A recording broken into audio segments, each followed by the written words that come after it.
ಶ್ರೇಯ ಚೆನ್ನೈ ಒಡೆಯರ್ ಮಠ ಅಂತ, ಸ್ವಂತ ಊರು ಕೊಪ್ಪಳ, ಗ್ರಾಮೀಣ ಬ್ಯಾಂಕ್ ರಿಟೈರ್ಡ್ ಮ್ಯಾನೇಜರು. ಆಯುರ್ವೇದ ಬಗ್ಗೆ ಭಾಳ ಆಸಕ್ತಿ ಇತ್ತು. ಹೀಗಾಗಿ ನಾನು ಇಲ್ಲಿ ಸಸ್ಯ ಸಂತಿಗೆ ಬಂದಾಗ ಅವಕಾಡೋ ಮತ್ತು ಇದು ಹಲಸಿನ ಮರ ಅವು ಸಸ್ಯಗಳನ್ನು ನೋಡಿದೆ.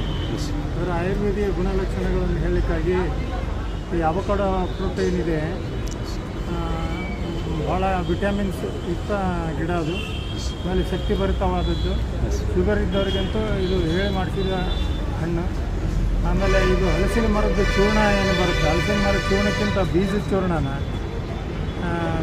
ಒಣಗಿಸಿ ಚೂರ್ಣ ಮಾಡಿಬಿಟ್ಟು ಆಕಳ ತುಪ್ಪದಲ್ಲಿ, ದೇಸಿ ಆಕಳ ತುಪ್ಪದಲ್ಲಿ ಕೂಡಿಸ್ಬಿಟ್ಟು ಒಂದು ಬಾಟ್ಲಿಯಲ್ಲಿ ಪ್ಯಾಕ್ ಮಾಡಿ ಜೋಳ ಅಥವಾ ಅಕ್ಕಿ ಅಥವಾ ಗೋಧಿಯಲ್ಲಿ 48 ದಿವಸದವರೆಗೆ ಮುಚ್ಚಿಡಬೇಕು. ಅದರ ನಂತರ ತೆಗೆದುಬಿಟ್ಟು ದಿನಕ್ಕೆ 5 ಗ್ರಾಮ್ ತೊಗೊಂಡ್ರೆ 80 ವರ್ಷದವರೆಗೆ ಯಾವುದೂ ರೋಗ ಬರಲ್ಲ ಅಂಥೇಳಿ ಆಯುರ್ವೇದ ಶಾಸ್ತ್ರದ ಹಳೆಯ ಗ್ರಂಥದಲ್ಲಿದೆ. ಇದನ್ನು ಮಾಡಿದರೆ ಎಲ್ಲ ಒಳ್ಳೆಯದು ಅಂತ ನನ್ನ ಅಭಿಪ್ರಾಯ.